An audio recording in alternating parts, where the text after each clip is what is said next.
Hello and welcome to Emerging Aurora's Off the Cuff, the podcast that brings you the inspiring stories behind the local businesses and driving our community forward.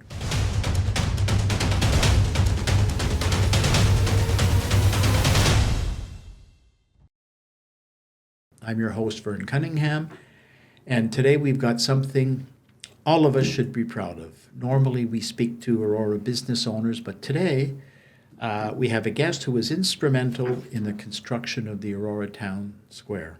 Phil Rose is the Town of Aurora's Manager of Cultural Services, and I'm happy to have him here with us today. Welcome, Phil. Thank you, Vern. Phil, talking about Aurora Town Square, and it's a beautiful facility. The layout is good, the location is good, a lot of pluses to it. What were your challenges with this project? Wow. Yeah. Well, it was 4 years in the making when you think of just the construction itself. But, the project itself took a long time just to get to shovel ready, as the people say. It's been a project that council and the community has been thinking about for, I think, 20, 30 plus years. I know when we had some conversations with some of the ECDEV groups, we talked to some people who were politically active back even in the 80s, and they were talking about what can we do to, revitalize downtown and sort of make downtown more of a destination. So when you think about it, I mean, the challenge really was 30 years in the making. Mm-hmm. As far as construction goes, it really was just, but it was the scale and complexity of the project itself. It turns out to be, a $55 million plus project. It has a heritage component, as everyone knows. There's a 22 Church Street School that was built in 1885. And so it was really important that, honoring the past and the heritage and the beautiful architecture, as well as the stories and narratives of everybody who went through 22 Church Street. So a few people may not know, but, when it was designed, we made sure that the school itself was the tallest part of the project. So actually the weather vane on the bell tower is the highest part of the project. And that's really a nod to the history and to say, we prioritize that. So the heritage component, just the size and complexity. This was the biggest capital project, I think, to date the town's taken on. We had the luxury or the privilege of being able to have project management consultants help us. But really it was navigating for the first time a project of significant size and scope. We'll probably touch on this maybe a little bit later, but supply chain, a lot of people know that supply chain, that seems like a distant memory now, but supply chain issues were a bit of a problem at some points in the project. I remember as we were working on some of the elevator shafts and the elevators, there was ships, if you remember, that were off the coast of Los Angeles waiting to dock, and some of the parts from the elevator were there. I remember that being something we talked about.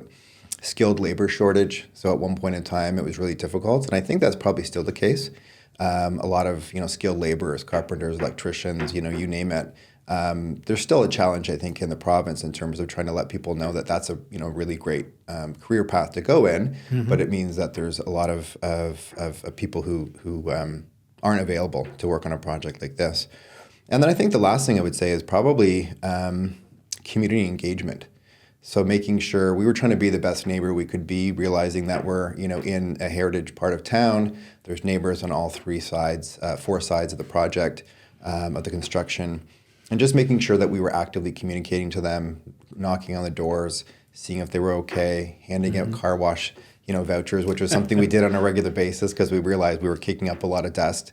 So those things were really important, and just making sure that people saw and understood the vision that this was a project that, even though there's going to be some temporary, nuisances or inconveniences as far as neighbors were concerned, that in the end it's going to be a destination for them and their families. Mm-hmm.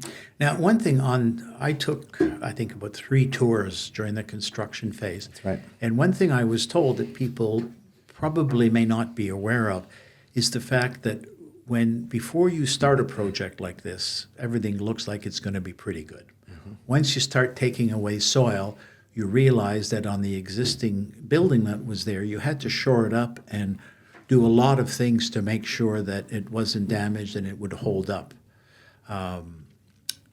How did you address that? Did you end up pouring more concrete to reinforce that foundation, or do you recall?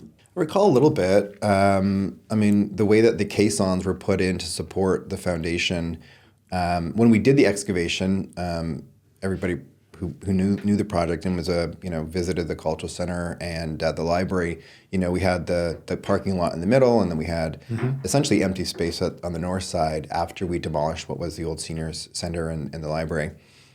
So we excavated right down to below the original foundation of the school. The caissons that were put in were screwed in, as far as I know, instead of hammered in, and that again was just to make sure that we weren't causing too much disruption in the community.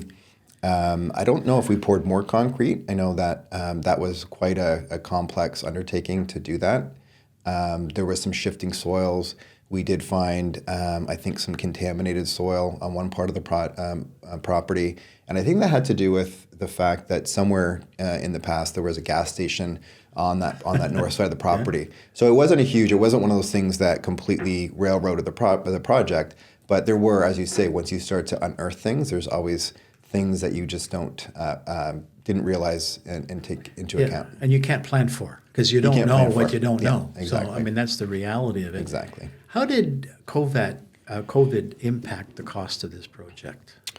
Yeah, that's another one that seems like a distant memory. I mean, thankfully, the construction of Town Square was considered essential construction. I think that's how the province deemed it. So the construction itself didn't stop throughout COVID. So we were able to keep the momentum going. Just referencing some of the things I just talked about, COVID certainly impacted the number of available skilled labor that was there. People were obviously sick, might have been deployed to different job sites as the labor shortage went up and down. Supply chain again was a concern that I think was in some ways tied to COVID. And some of the stimulus funding that happened to sort of shore up economies because of COVID that led to inflation and supply chain issues. But we were able to navigate COVID for the most part. I remember the groundbreaking ceremony that we had, which would have been, I think, October of 2019, if I remember correctly. And we all had to. That was at the point where everybody was within their six feet bubbles. So we all had our masks on. And I think it was just a matter probably of when we were on the site, when we were doing hard hat tours like we did with you and other groups in the community. It was just making sure that that we were distancing and keeping all those public health priorities in place. At that point in time too, they didn't realize it was an airborne disease. Everything was about washing your hands and having hand sanitizer. So we evolved and we learned throughout it. But for the most part, we were able to manage the project pretty well despite the impacts of COVID. Yeah, that's good. Well, I have friends that I know that were involved with the United Church rebuild as well, and the problem that they had as well is materials all of a sudden increased in price significantly for certain things such as structural steel and glass and so on. The one that's very true, and the one thing that to our advantage was that we actually were able to sign the contract with the general contractor before COVID really impacted some of those escalations in material costs. So we were able to have a deal, I think, with Smart Centers to use the Canadian Tire, the old Canadian Tire, and the contractor was able to order things like the lumber and the structural steel, put it into storage until they needed it. So that was a way to, in some ways, we kind of preempted the price escalations that happened. Good for you. Great. That's really, really good. Okay. Grand opening. Yeah. Tremendous success. Thank you. What is involved in organizing such an event? It was a huge undertaking. It was a long time in the making. I mean, the major challenge, I think, of that was finding the date. So as we know, Town Square was supposed to be about a 2-year project. We talked about all these mitigating factors like the supply chain, COVID. So it ended up being, instead of 2 years of construction, 4 years of construction.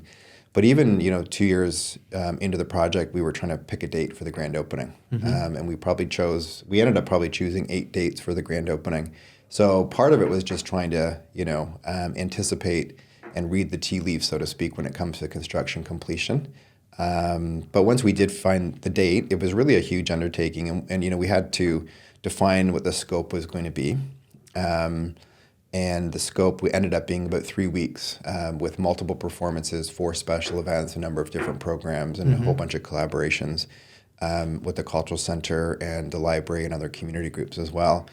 It just took a lot of effort, a lot of communication to the community, a lot of communication to council to ask them what they wanted to see with the grand opening.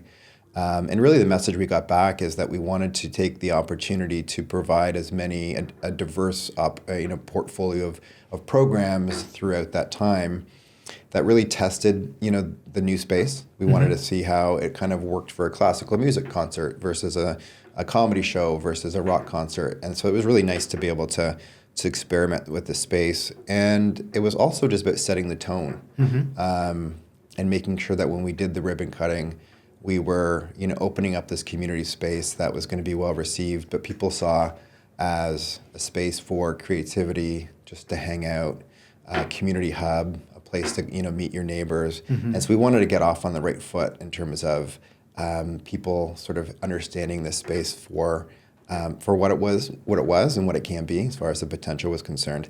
But really, it was a huge committee that we had of staff.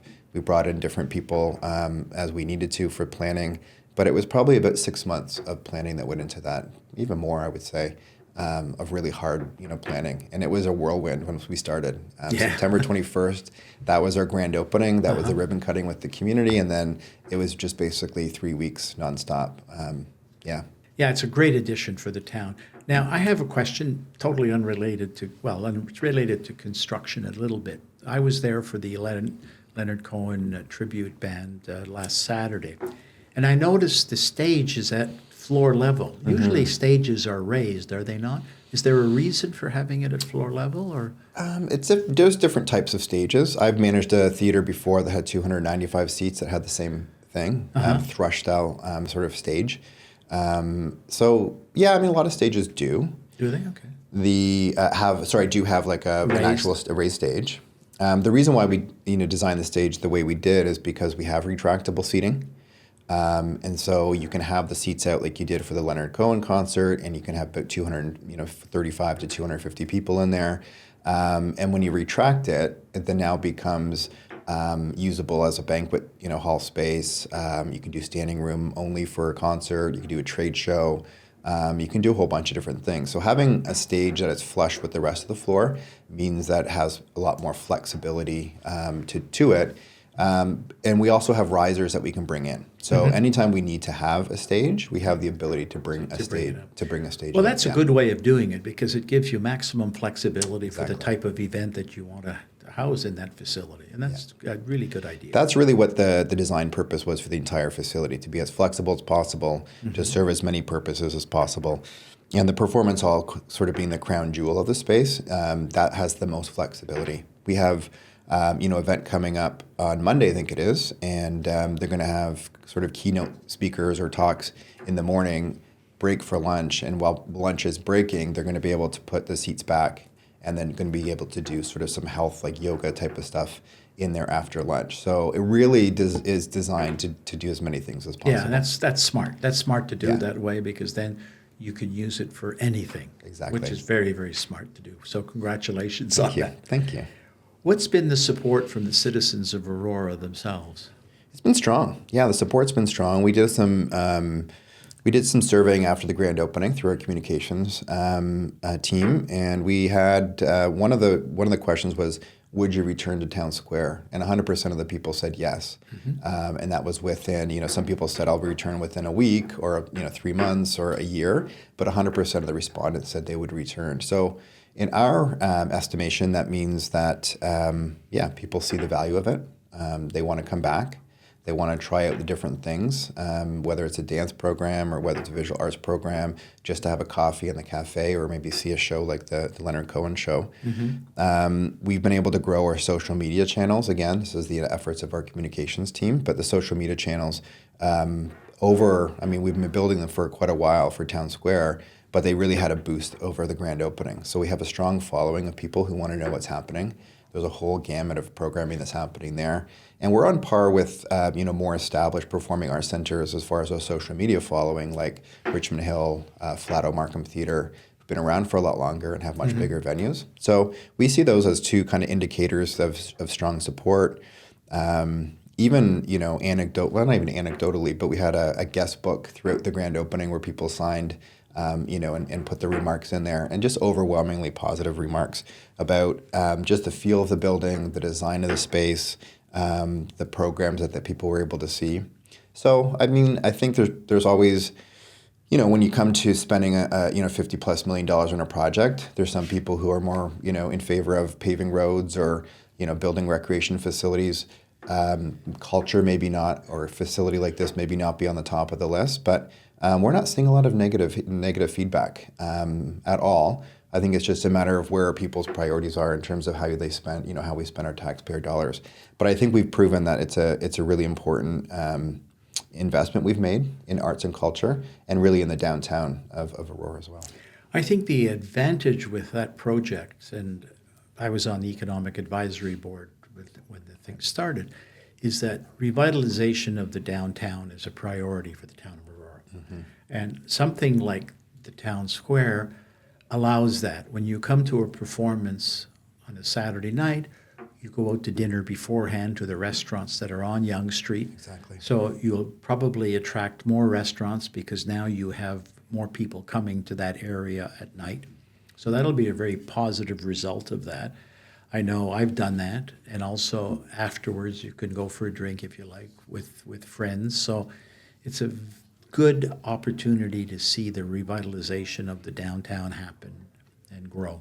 Yeah, we're really optimistic about that. I mean, going back to the grand opening, we did have a partnership with a number of different businesses. We were trying to let people know just that if they wanted to come to a performance for the grand opening, go for a drink downtown beforehand, go for dinner afterwards, or whatever that might look like.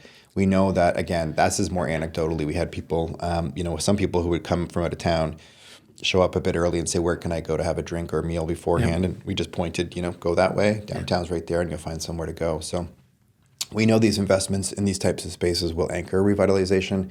We know the business community has been really supportive of what we're trying to do.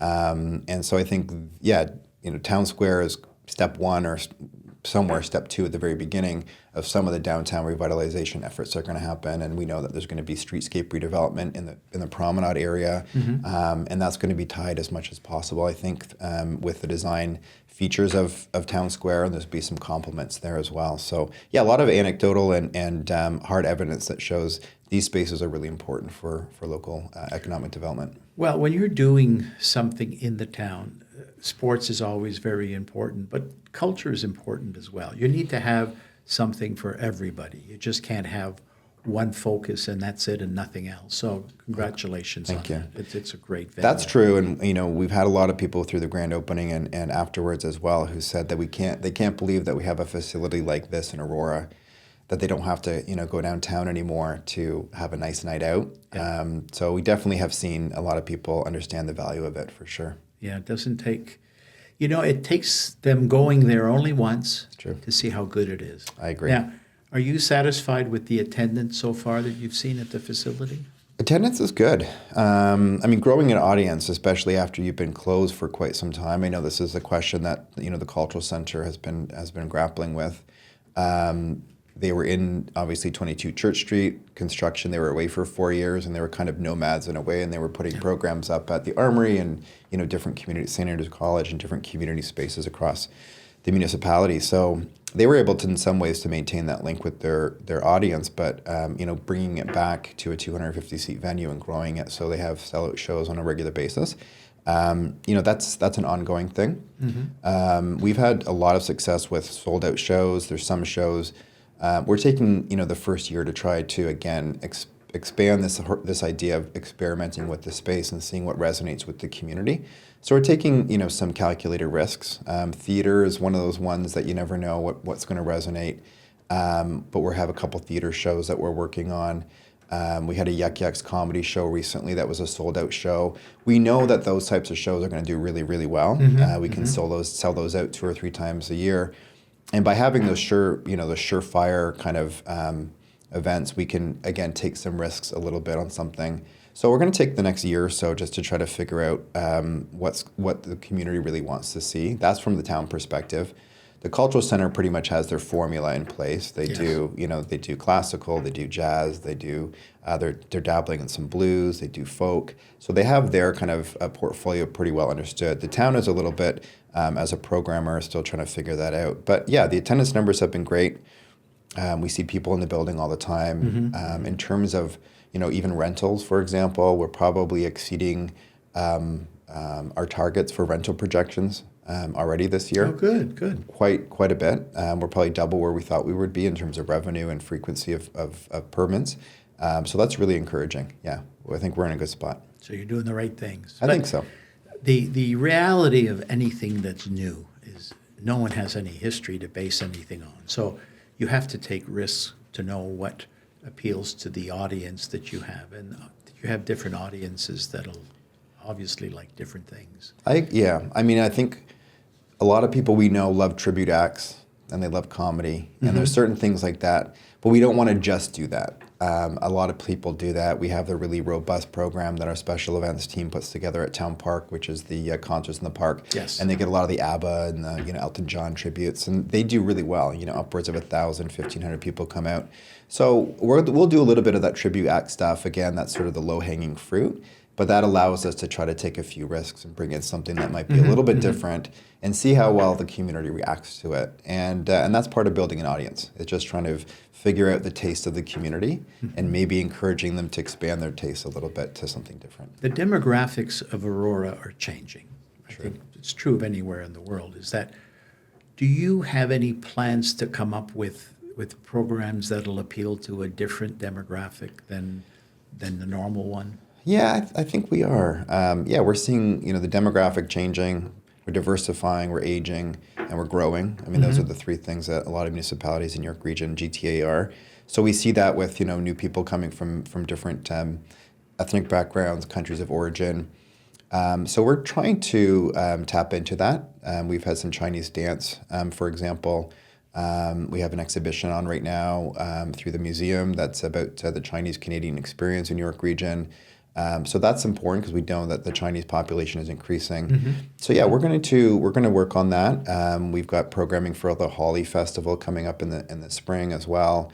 So yeah, we're definitely going to try to meet the demands and the needs of the community, and not just the ones that have been here for 40 years, but also the newcomers that may be coming to Canada or York Region for the first time. Well, I think the interesting thing about that, again, this is strictly my opinion, is the more diversity or the more products that you offer to a diverse community, the more the other communities will come to it and realize that it's very enjoyable as well. And I'll give you an example. I was in Seoul once on business, and we were at the Sheridan Walker Hill. And what happened there is all of a sudden you hear these drums, and there's a section of the ceiling that was coming down, and they had these big cymbals, and they had women in common Korean dress, which were very silk and very bright colored, and they were probably about 40 of them, one after another, and it was unbelievably exciting and good and very professional. Yep. And I was glad I experienced it, because you get tired of just watching American rock and roll all the time. I agree. Well, I shouldn't say that. I'm going to get censored for that. But you know what I mean, is that there's so many nice things in other cultures. Absolutely. And it's nice to be able to see them here instead of having to go to that country to see it. I agree. Yeah, we're encouraged by the number of partnerships we've been able to make in a short period of time. One example of a really neat partnership that speaks to what we're talking about is we had a delegation from the United Nations International Peace and Governance Committee, I think it was. And through that, we made a contact with a woman who is originally from Nigeria, and she lives somewhere in this area now, I think Bowmanville actually. And she remembers, growing up in Nigeria where Christmas caroling was actually a thing. Nigeria, has a number of different languages they speak. English is still one of the most predominant, if I think probably the official language. So they have a British colonial past. Caroling sort of is part of that. But she remembers coming to Canada and caroling not being the thing that she saw very much. So there's an event that she wants to organize at Town Square, which is going to take over the entire space, pretty much every space we have there, that is called the Afro Carols. So it's combining the African heritage with sort of the tradition of caroling, which I think is sort of an English tradition. So we're seeing a lot of those synergies and fusions that are happening. Beautiful. And that was just through having a tour of Town Square and realizing this was the space that she would want to have this event. And she does different concerts that she promotes and puts on across the world. So yeah, those are the types of people that we see coming out, and it's really from seeing the potential of the space, but realizing that as a town we're a willing partner to put those programs on. Yeah, and that's very good. Thank you for doing that. Now, I had a couple of questions to ask you, and we're kind of covering it as we go along, which is terrific because then I don't have to ask the question. But this unique community feel about Aurora. Yeah. Aurora, I mean, I've lived in a lot of different places in this country, but the thing with Aurora is everyone's so friendly and helpful. Mm-hmm. It's a beautiful community. And what's something about the local culture of people that makes this destination so special? Yeah, well, I've lived in Aurora on and off for 20 plus years now. My kids have been, raised here, and so I love Aurora. I think there's a lot of great things about it. I think, like you said, it's always about the people. Mm-hmm. I think having worked in different municipalities, geography makes a difference. And what I mean by that is that you can, Aurora being geographically relatively, tight-knit, 10 kilometers by 10 kilometers, it means you can actually have a heart to the community, like your downtown, like Aurora Town Square, mm-hmm. Which really shrinks the degrees of separation between people, between residents and the community. So I know every time I go out to an event or whatever, whether it's at, the Black History Month flag raising last week or at Town Hall or whatever we're having at Town Square, there's usually, 15 people or more that mm-hmm. Or you've met at some point. So I think it's, the proximity of everything together allows to build concentration in terms of arts and culture and community programming. The people, as you say, are just friendly, open, inviting. And, I think we just have a strong leadership in the community too, from our, council as far as making strategic investments. I think that's a really, that combination of ingredients makes for a really great community. On the opposite side, we all know that affordability is a concern here in Aurora as it is elsewhere. So, there's a challenge always, but I think it's just an amazing space. And it really is, I would just say, going back to the people, really, mm-hmm. as you mm-hmm. mentioned. Yeah, people are critical for anything, aren't they? Aren't we? It really is. Now, your department, the cultural aspects of it, that comes with ups and downs because culture changes and mm-hmm. some things become more popular and so on. What's been the most surprising challenge that you faced, and how did you overcome it? That's a good one.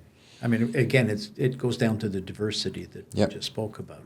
As a manager of cultural services, I think one of the main challenges is trying to get people to understand what we mean by culture. Mm-hmm. Culture is one of those umbrella terms that really can cover, a whole bunch of things. It's a large umbrella that a lot of things fit under. The way that we define culture is the United Nations, UNESCO's definition, United Nations Educational, Scientific, and Cultural Organization's definition, which really defines culture as the values, the traditions, and the pastimes, and the identity that we create together as a community. Mm-hmm. So it really is a large tent that a whole bunch of things fits under. People can think of it more narrowly as, arts and culture, so visual arts, painting, sculpting, dance, music, those types of things. It's both, really. Mm-hmm. So I think that's one of the challenges, is trying to define culture in a way that's meaningful to the community, that they know when we say culture, what that means to us. And then, I think as far as challenges go, we have a small team, which I think is really important for efficiency, for being tight-knit, to be able to work in the same direction on any given project. But, obviously the more resources you have, the more in some ways that you can do. So maybe that's a challenge. I wouldn't see that as a large challenge for us. And I think perhaps the other one is, the cultural community, the people who are creative, who are making, the paintings and the music, they are, how do I say this? They want to have as few barriers to participation as possible, or few mm-hmm. barriers to get their product out to the community. They want to grow their audience. Like any level of government, municipalities have a certain level of red tape and bureaucracy. So sometimes that's the square peg fitting to the round hole in terms of how do you take a creative output and fit it into the sort of the policies and the framework of a municipality, which has strict ideas in terms of how money is spent, how policies are passed. So I think marrying those two things is always a challenge. And to do it in a way that doesn't scare off the creative people, that they mm-hmm. see too much mm-hmm. red tape and bureaucracy that is presenting a barrier for them to participate in making the community better. Yeah, it's always a challenge because the creative people prefer to work without limitations. Yet Exactly. the Yeah. practical aspect of it, the legalities, all the things that they may not be aware of have to be addressed Yeah. because you could run into serious Yeah, problems. I mean, good Something's wrong. examples. We have bands that want to use the performance hall, but to use the performance hall, you have to have a permit, you have to have insurance, you have to have all of these different things, obviously, from municipality. So we minimize our risk for everybody. So yeah, there's creative people who use a certain side of their brain Yeah. that sometimes to go through and jump through those hoops are not convenient. But that's what we're here to do, is to try to minimize those barriers as much as possible, so we don't, again, scare those people away too much. Yeah, you don't want to, but by the same token, they have to realize that we all have to live with a certain set of rules. Totally. I mean, that's life. Yeah. We can't do what we want to do just because we feel like doing it. I agree. Okay. If you could give one piece of advice to someone thinking of moving to Aurora, what would it be? Whew. I mean, if you have the chance, I would say do it, obviously. That's one. I'm surprised at that answer. No, I mean, all the things we talked about in terms of Aurora being just a dynamic, space and a great community to live in. There's so many great assets and people and features of Aurora that makes it really attractive for a lot of people. Again, I think affordability is a barrier that, in some ways is preventing people from coming here. But I do know that we see a lot of people coming up from Toronto who find it, more affordable than obviously being in the city in some ways. Yeah, I would say Aurora is a welcoming community. I think if you make the choice to come and live here, you won't regret it. I think there's a lot of supports here.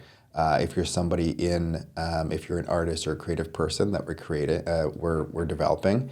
I think by having places like Town Square, I know when we did our fundraising campaign for Town Square, and we had a lot of we had a lot of support from the development community. So we know developers like Treasure Hill, Shining Hill, they supported us. I don't want to name drop but we had a lot of support from them.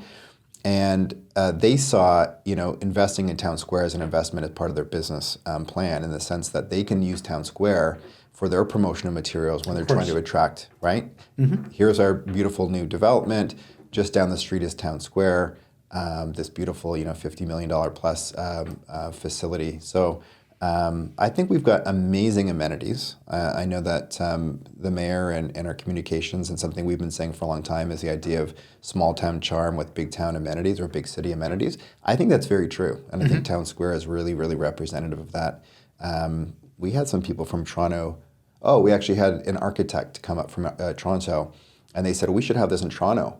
And I was baffled because I said, don't you have these kind of spaces like, I could probably rhyme off a few. And they said, well, not really like this, not where it's nestled in the community, not where it's, integrated into the neighborhood in the same way. So that made me realize more and more, I'm realizing that the space that we have is just so inviting and so unique.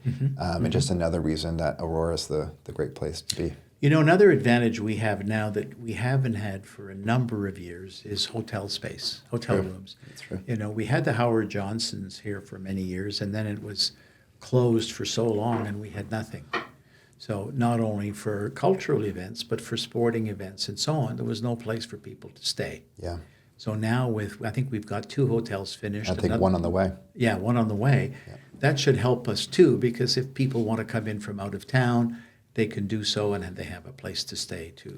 We see that as a real opportunity, and we've worked with our ECDev team I know that our economic development staff are working on a tourism plan as we speak, and that's going to be a really great tool to bring people into the community. But with Town Square and sort of opening up around the same time as the hospitality infrastructure increasing, we're developing, and we have our cultural plan, as part of our cultural plan, is develop what we call cultural experience package, cultural tourism experience packages. And so the idea is that we can market to people who are coming from out of town, cultural tourists, so those that are kind of within the GTA and a little bit beyond. Come to Aurora, you can buy 2 tickets to like a Leonard Cohen show or an upcoming performance. You can have a meal at a local restaurant. We can maybe shuttle you around if you want to have a couple, glasses of wine with your meal, and then we'll take you back to one of the hotels. So we want to package that so people, for what X amount of dollars, you can get all of that for under one ticket. Great idea. And when you have groups, if you ever need a whiskey That's tasting right. event, we can always do it. We'll make a stop at a whiskey tasting event. That's true. No, but that's really a good way of doing it, because if people are coming in from out of town, they don't know where they're going in a lot of cases. So if you could provide a package like that, which would be a show and a meal and some kind of transportation advantage, that would be really attractive. Yeah, I think there's some real opportunity there for sure. Well, and that's again that marrying the arts with the business support as well. Yeah, very smart. Very smart. Okay, Phil, thank you. Thank you, It's Vern. been a pleasure speaking to you again, as you and I have spoken many times about different things. So it was really good. Thank you. Is there Thank you anything for- else that you want to add? Or No, I don't think so. Thanks so much for having me, and congrats on your new podcast. Yeah, well, thank you very much. Let's see what happens. Yeah, that's right. Take care. You too. Bye-bye. Thanks, Vern.